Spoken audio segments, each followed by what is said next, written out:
നമസ്കാരം സുഹൃത്തുക്കളെ, പച്ചച്ചക്ക food and ട്രാവൽസിൻ്റെ പുതിയൊരു എപ്പിസോഡിലേക്ക് ഒരിക്കൽ കൂടി എല്ലാവർക്കും സ്വാഗതം.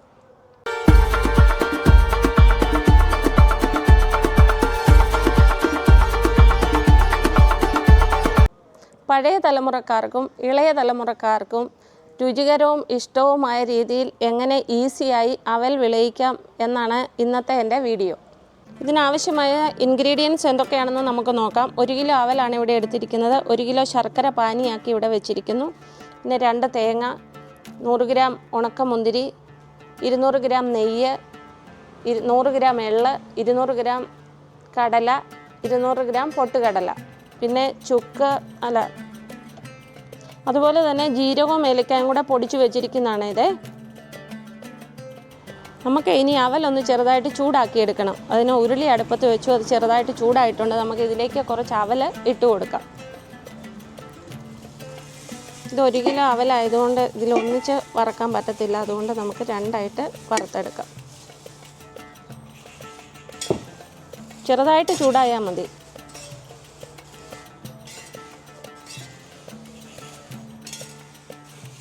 നമ്മുടെ അവൽ ചൂടായി വന്നിട്ടുണ്ടേ. കണ്ടോ, ഇതിൻ്റെ പരുവം കണ്ടോ? ഇതൊന്ന് ചെറുതായിട്ടൊന്ന് പൊരിഞ്ഞു വരും ഇതുപോലെ. ഇനി നമുക്കിതൊന്ന് കോരിയെടുക്കാം. തീയൊക്കെ കുറച്ച് വെച്ചിട്ട് വേണമേ, അല്ലെങ്കിൽ നമ്മൾ കോരുമ്പോഴത്തേക്കിന് ഇത് കരിഞ്ഞു പോകാം.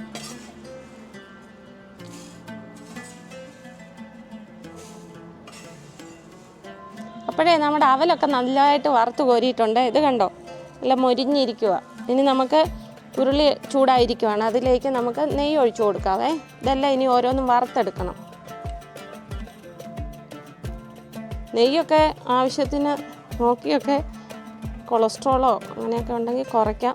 പക്ഷേ നെയ്യൊക്കെ നന്നായിട്ട് ഉപയോഗിക്കുന്നതാണ് അവലിന് ടേസ്റ്റ്. ആദ്യം നമുക്ക് ഈ കടല കോരിയെടുക്കാം. ഇവിടെയൊക്കെ കപ്പലണ്ടി എന്ന് പറയും കേട്ടോ. കടലെന്നും പറയും, കപ്പലണ്ടി എന്നും പറയും. കടല നമുക്ക് വറുത്ത് കോരിയെടുക്കാവേ. ഒത്തിരി മൂത്ത് പോവണ്ട, ചെറുതായിട്ടൊന്ന് ചുവന്ന് വന്നാൽ മതി.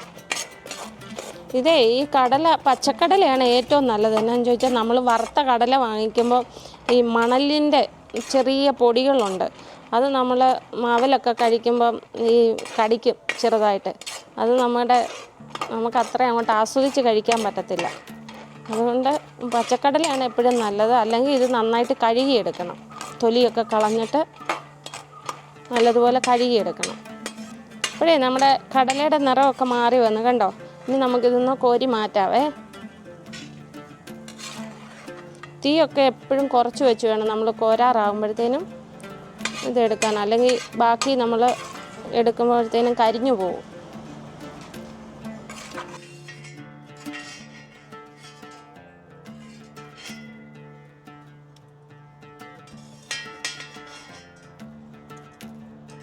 ഇനി പൊട്ടുകടല നമുക്ക് വറുത്ത് കോരാവേ.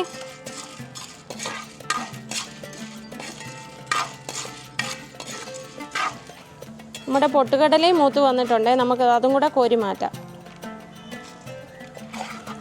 ഇവിടെ ഒരു മഴക്കാറിൻ്റെ ലക്ഷണമുണ്ട് കേട്ടോ. നമ്മൾ പുറത്ത് വെച്ചാണ് ഇത് കുക്ക് ചെയ്യുന്നത്. അത് കാരണം ധൃതിയിലാണ്. മുന്തിരി നമ്മൾ വറുത്തെടുക്കാൻ പോവാണേ. അത് പ്രത്യേകം ശ്രദ്ധിക്കേണ്ട ഒരു കാര്യം, ഈ മുന്തിരി നന്നായിട്ട് കഴുകിയെടുക്കാവുള്ളൂ. അല്ലെങ്കിൽ ഇതിനകത്തിൽ പൊടി മണ്ണുണ്ട്, അത് കടിക്കും. അതുകൊണ്ട് അതൊക്കെ പ്രത്യേകം ശ്രദ്ധിക്കണം. മുന്തിരിയും മൂത്ത് വന്നിട്ടുണ്ട്. നമുക്കതും കൂടെ കോരി മാറ്റാവേ.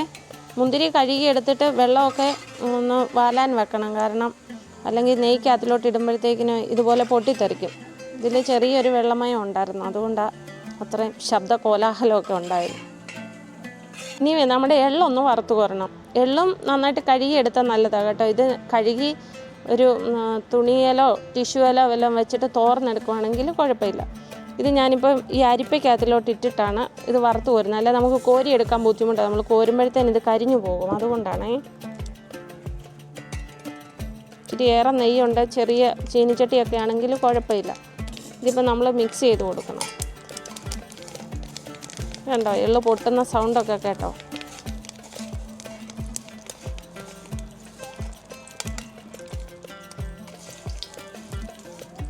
എള്ളാണ് അവലിൻ്റെ ടേസ്റ്റ്. ഇനി നമ്മുടെ അടുത്ത സ്റ്റെപ്പ് ബാക്കി നെയ്യും കൂടി ഇതിനകത്തിലോട്ട് ഒഴിച്ചു കൊടുക്കുവാണേ. എന്നിട്ട് നമുക്ക് തേങ്ങ ഒന്ന് വറുത്തെടുക്കണം. എന്നാന്ന് ചോദിച്ചാലേ തേങ്ങ നെയ്യൊക്കെ പിടിച്ച് നല്ല ഒന്ന് മുരിഞ്ഞൊക്കെ വരുമ്പോൾ നല്ല ടേസ്റ്റി അല്ലേ.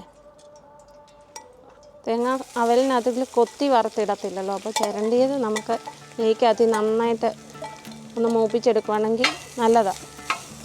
പിന്നെ വിളഞ്ഞ് നല്ല ഉണങ്ങിയ തേങ്ങയാണ് ഏറ്റവും നല്ലത് അവൽ വിളയിക്കുന്നതിന്. കരിക്ക് തേങ്ങയൊന്നും കൊള്ളത്തില്ല. കൊള്ളത്തില്ലെന്നല്ല കേട്ടോ, അപ്പം കഴിക്കാനാണെങ്കിൽ കുഴപ്പമില്ല. അന്നേരം അവൽ വിളയിക്കുമ്പോഴേ എപ്പോഴും നല്ല ഉണങ്ങിയ തേങ്ങയാണ് നല്ലതേ. നെയ്ക്കകത്തിൽ വറക്കുമ്പോൾ എളുപ്പമുണ്ട് വെള്ളം വറ്റി വരാനായിട്ട്. അതുപോലെ ടേസ്റ്റിയുമാണ് നെയ്ക്കകത്തിലൊന്ന് മുരിഞ്ഞൊക്കെ വരുമ്പോഴത്തേക്കും.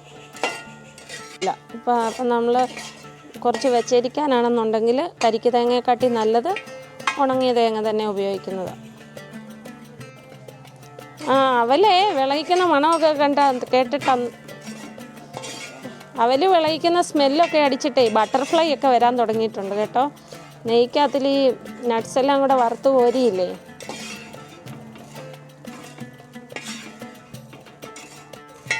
നമ്മുടെ തേങ്ങയൊക്കെ നല്ല പരുവമായി വന്നിട്ടുണ്ട് കേട്ടോ. ഇത്രയൊക്കെ മൂത്താൽ മതി. ആ വെള്ളമയമൊക്കെ ഒന്ന് വറ്റി വന്നാൽ മതി. ഇനി നമുക്കിതിലേക്ക് നമ്മൾ ഉരുക്കി വെച്ചിരിക്കുന്ന ശർക്കര ഒഴിച്ചു കൊടുക്കാം കേട്ടോ. ശർക്കര എപ്പോഴും നമ്മൾ ഉപയോഗിക്കുമ്പോൾ അത് ഉരുക്കിയിട്ടേ ഉപയോഗിക്കാവുള്ളൂ. കാരണം എത്ര നല്ല ശർക്കരയാണെന്ന് പറഞ്ഞാലും അതിനകത്തിൽ അല്പം പൊടിയും മണ്ണും ഒക്കെ കാണും.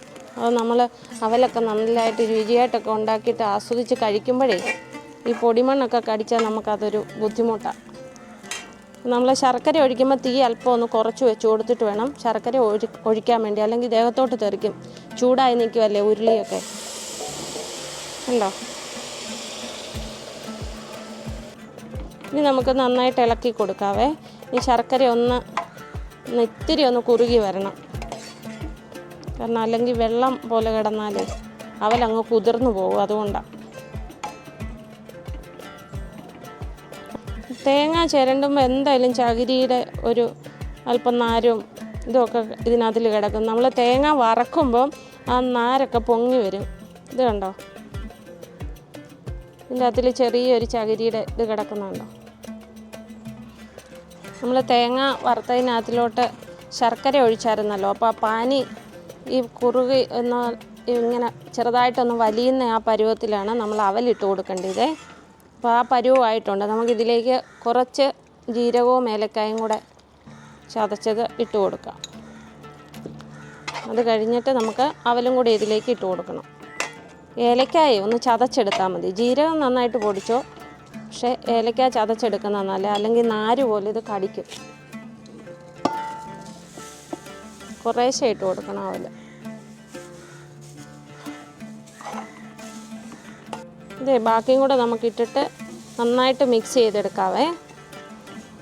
തീ ഓഫ് ചെയ്തിട്ട് ഇതിങ്ങനെ മിക്സ് ചെയ്തെടുക്കാവുള്ളൂ. അല്ലെങ്കിൽ അവൽ ഈ ശർക്കരയ്ക്കകത്ത് കിടന്ന് കുഴഞ്ഞു പോകും.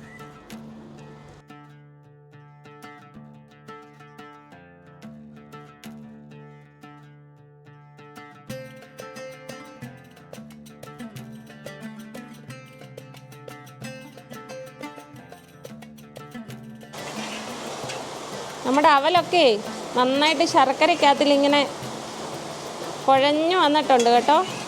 കുതിർന്നു പോയിട്ടില്ല, നന്നായിട്ട് വന്നിട്ടുണ്ട്. ഇനി നമ്മൾ ഇതിലേക്ക് നമ്മൾ വറുത്ത് കോരി വെച്ചിരിക്കുന്ന ഇതെല്ലാം കൂടി ഇട്ട് കൊടുക്കുക. ആദ്യം നമ്മൾ എള്ളിട്ട് കൊടുത്തു. ഇനി ഇതെല്ലാം കൂടെ നമുക്കിതിലേക്ക് കുടഞ്ഞിടാം. പിന്നെ ഒരു കാര്യം കൂടെ പറയാനുള്ളതുണ്ടല്ലോ. മുമ്പേ ബട്ടർഫ്ലൈ വന്നു, അവൽ വിളയിക്കുന്ന സ്മെല്ലൊക്കെ അടിച്ച്. ഇപ്പം മഴയും വന്നിട്ടുണ്ട്. ഈ മഴയത്ത് കഴിക്കാൻ പറ്റിയ നല്ലൊരു ഐറ്റമായത്. കട്ടൻ കാപ്പിയുടെ കൂടെ. കാപ്പിക്കകത്തിൽ മധുരമൊന്നും ഇടണ്ട കേട്ടോ, അവലിന് നല്ല മധുരം ഉള്ളത് കൊണ്ട്. ഇനി നമ്മുടെ അവലിനകത്തിലോട്ട് ഇട്ട് കൊടുത്ത് നമ്മൾ വറുത്ത് കോരി ഇതെല്ലാം കൂടെ നന്നായിട്ട് മിക്സ് ആകത്തക്ക രീതിയിൽ നന്നായിട്ട് ഇളക്കി കൊടുക്കണേ. പിന്നെ എപ്പോഴും കറുത്ത ശർക്കരയാണ് അവൽ വിളയിക്കാൻ നല്ലത്. നല്ലൊരു കളർ കിട്ടുവേ. നമുക്കിപ്പോൾ കിട്ടിയത് വെള്ള ശർക്കരയാണ്. അതുകൊണ്ടാണ് നമ്മൾ പ്രതീക്ഷിച്ച അത്രയും കളർ കിട്ടിയിട്ടില്ല. എന്നാലും ടേസ്റ്റിന് കുഴപ്പമൊന്നുമില്ല കേട്ടോ.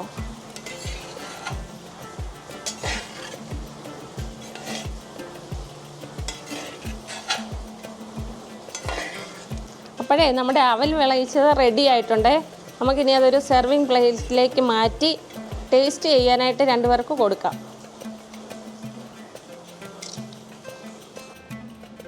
അപ്പോഴേ അവൽ വിളയിച്ച് നമുക്ക് ടേസ്റ്റ് ചെയ്യാനായിട്ട് കൊടുക്കാം. അത് എൻ്റെ ഇച്ചായനും എൻ്റെ സഹോദരനും കൊടുക്കാം. എന്നിട്ട് നമുക്ക് അഭിപ്രായം കൂടെ ചോദിക്കാം.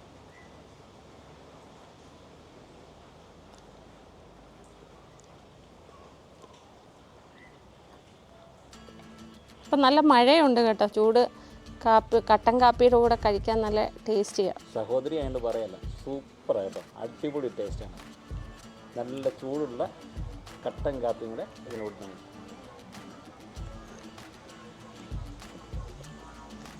അടിപൊളിയാണ്. സാമാന്യം നന്നായിട്ട് മധുരം പിടിച്ചിട്ടുണ്ട്. ബാക്കിയെല്ലാം ഒരു നല്ല ചേരുവയാണ്. കട്ടൻ കാപ്പിയും കൂടെ ആകുമ്പോൾ ഈ നല്ല തണുപ്പിൻ്റെ സമയത്തൊക്കെ നല്ല ടേസ്റ്റി ആയിട്ടും നല്ല മാച്ചിങ് ആയിട്ട് തോന്നുന്നു. ഈ റെസിപ്പി നിങ്ങൾക്ക് ഇഷ്ടമായെങ്കിൽ നിങ്ങളുടെ വിലയേറിയ അഭിപ്രായങ്ങൾ കമൻറ്റുകളായി അറിയിക്കുക, ഷെയർ ചെയ്യുക, ലൈക്ക് ചെയ്യുക, സബ്സ്ക്രൈബ് ചെയ്യുക. അപ്പോൾ signing off Pachachakka food and travels.